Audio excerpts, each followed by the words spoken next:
Tervetuloa taas tänne Leffahullu-podcastin pariin. Tällä kertaa arvostelussa Ryan Goslingin tähdittämä skifi-elokuva Project Hail Mary, eli meillä suomeksi Operaatio Ave Maria. Elokuva perustuu Yksin Marssissa -kirjailijan Andy Weirin kirjaan, ja ohjaajana tässä toimii muun muassa Lego-elokuvista, Spider-Verse-leffoista tutut Phil Lord ja Christopher Miller. Mutta miten tämä leffa itselle maistui? Mitä mieltä Goslingista tai hänen roolisuorituksestaan? Entä oliko tämä hyvä skifi-leffa, niin näihin vastauksia arvostelussa. Mutta totta kai täytyy ensin mainita, että hei, jos katsot YouTuben puolelta, pistä peukkua, jos tykkäät tästä, pistä kanava tilaukseen, muistutukset kellosta päälle, näet aina, koska tulee uutta sisältöä, ja se totta kai myös auttaa kanavaa. Jos haluat lisää auttaa kanavaa, niin Leffahullu-kanavan jäseneksi voi liittyä. Jäsenet muun muassa näkee videoita ennakkoon, saavat nimensä johonkin päin videon kuvauksiin, ja näin pystyt näyttämään, että sinä olet kanavan jäsen, kanavan tukija. Iso kiitos kaikille, jotka tuette kanavaa. Nyt arvostelun pariin. Tämä oli yksi semmoinen elokuva, että mä en ollut ihan varma, menenkö mä tätä leffaan katsomaan, sillä traileri ei vakuuttanut ihan hirveän paljon. Mutta Jenkeistä sai yllättävän hyvän vastaanoton, ja Rotten Tomatoesissa kriitikkoarvosana on 95% ja katsojien 96%, joten mielenkiinto kyllä heräsi. Ja onneksi tuli meille lehdistönäytökseen, jossa mä sen pääsin näkemään pari päivää ennen ensi-iltaa. Tämä elokuva muistuttaa selkeästi tämmöisiä tuttuja skifi-elokuvia. Tästä tulee semmoinen fiilis niin kuin Kolmannen asteen yhteys, E.T., vähän Interstellaria, Arrivalia ja totta kai Yksin Marssissa, koska tähän on saman kirjoittajan kirjaan perustuva. Tässä on myös ripaus Avaruusseikkailu 2001 leffaa, vähän ehkä Lifea tai Passengers-leffaa, ja mausteena tää on semmonen buddy comedy menoa ja meininkiä, mikä ei yllätä, koska tässä on tekijänä Lord ja Miller, jotka tunnetaan myös 21 Jump Street-elokuvista Lego-leffojen ja Spider-Verse-leffojen lisäksi.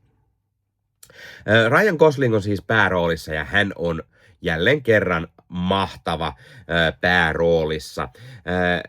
Häntä ei vain ole ihastuttava katsoa, hänen hahmonsa on hauska, herkkä, valmis tutustumaan uuteen maan ulkopuoliseen elämään, ja ennen kaikkea hänessä on sitä sellaista karismaattista vetovoimaa, mikä on todella tärkeää, sillä tämä hahmo on paljon itsekseen ruudulla. Elokuva on kiinnostava tutkielma siitä, että mitä jos meidän aurinko olisi sammumassa, koska avaruudesta on tullut jonkunlainen eliö, joka syö meidän aurinkoa. Ja pelastaakseen aurinkonsa ihmiset kokoavat tällaisen tiederyhmän tutkimaan tätä eliötä ja koittavat sitten keksiä ratkaisun tämän eliön kukistamisen, jotta meidän aurinko ei tuhoudu, koska ilman aurinkoa ihmiset sitten lopulta kuolevat, sadot kuolee, lämpötilat maailmassa muuttuu ja lopulta sitten ihmisetkään eivät kestä ilman aurinkoa.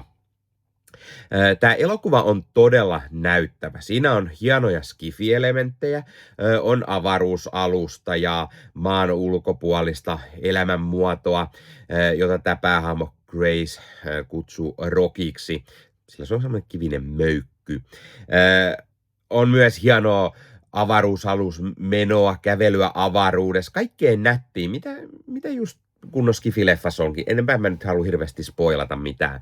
Ja jälleen kerran se maailmanloppu, mikä uhkaa, ja sitten ihmiset yrittää Hail Maryä, eli jenkkifutiksestakin tuttu niin sanottu ihme, eli jos se nyt pystyy toteuttamaan, niin voittaa, ja jos ei, niin sitten häviää.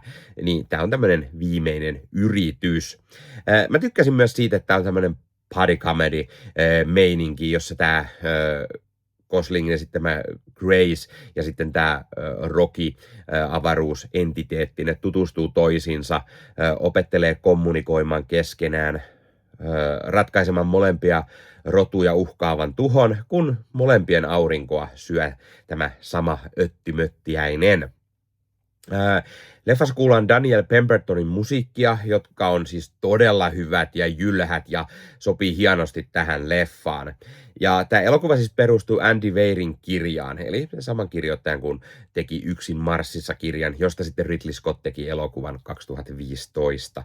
Ja elokuvan on käsikirjoittanut Drew Goddard, joka teki itse asiassa käsiksen myös siihen Yksin Marssissa -elokuvaan. Ja ohjaajina oli Phil Lord ja Christopher Miller, kuten mä jo mainitsinkin pari kertaa.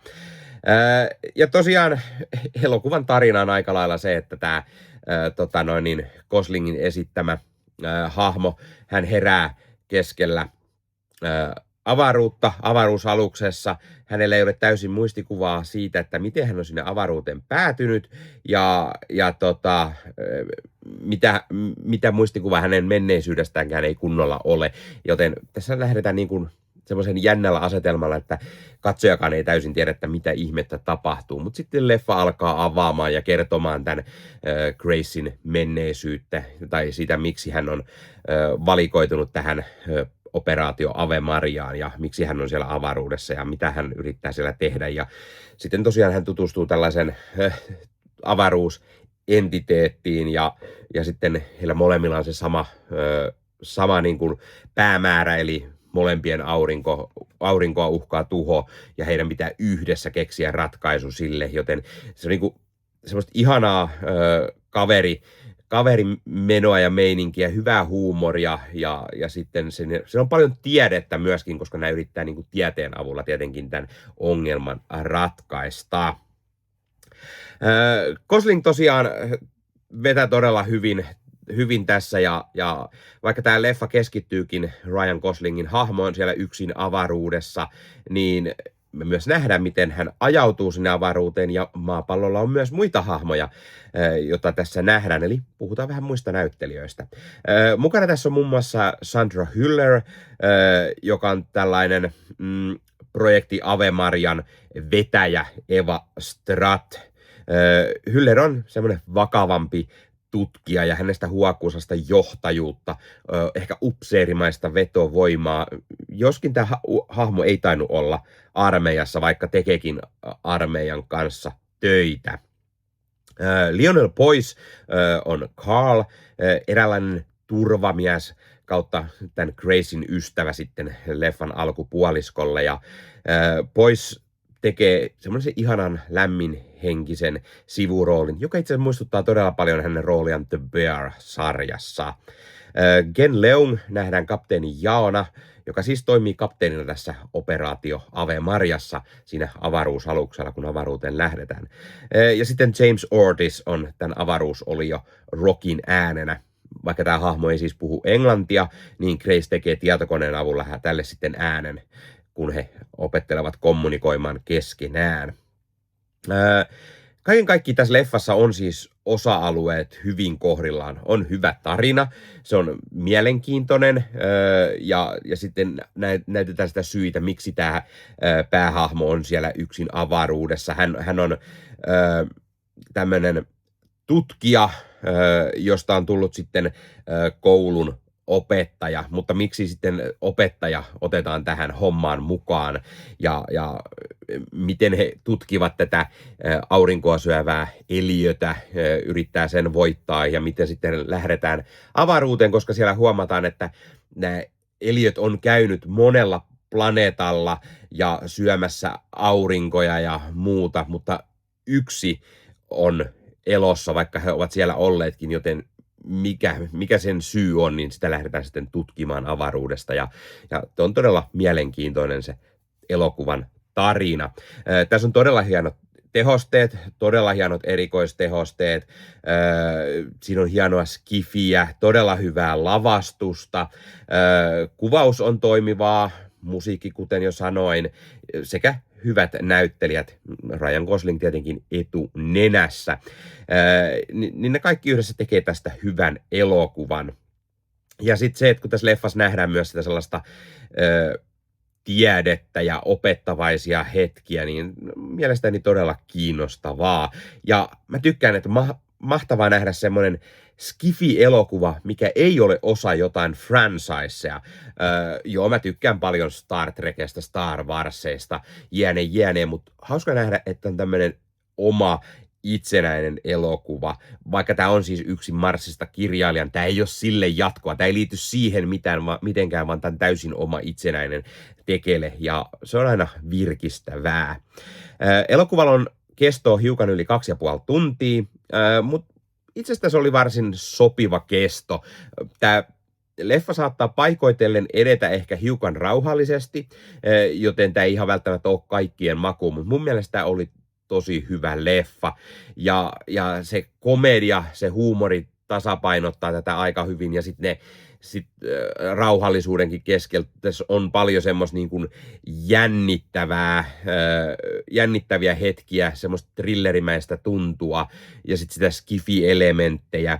Ja tämä leffa osaa olla hauska, jännittävä, paikoitellen yllättävä. Vaikka se on ehkä jonkun verran myös ennalta arvattava, niin ennen kaikkea tämä on tosi toimiva, tämä on näyttävä leffa, ja tämä leffa osaa myös koskettaa, ja Ryan Gosling siis tosi mahtava roolissaan. Arvosanaa mun piti hetken miettiä tälle, mutta koska tämä on kaikin puolin mun mielestä todella hyvä leffa, mä en oikeastaan keksi mitään negatiivista, mä viihdyin tämän parissa, niin mä annan arvosanaksi tälle ihan 10/10. Mun mielestä oli hieno leffa ja kannattaa ehdottomasti mennä katsomaan. Jos tykkää hyvästä skifi-leffasta, huumorista, ei jotain ehkä liian vakavasti. Siellä on semmoista jännitystä, ehkä pikkusen ennalta arvattava, kuten sanoin, mutta ennen kaikkea tämä on nätti, hyvät roolisuoritukset, niin mun mielestä kaikin puolin vaan toimii tämä leffa, jonka takia mä annoin sille 10 arvosanaksi. Laita kommentteja. Aiotko sä mennä katsomaan tämän leffan, tai ootko sä jo nähnyt tämän? Mitä mieltä sä olit tästä leffasta? Mikä on sun suosikki leffa tai rooli Ryan Goslingilta? Entä mitä mieltä oot Lord ja Millerin leffoista ja mikä on sun suosikki herrojen leffoista? Laita kommenttia ja muista ottaa Leffahullu somekanavat haltuun ja ei muuta kuin ensi kertaa. Moro!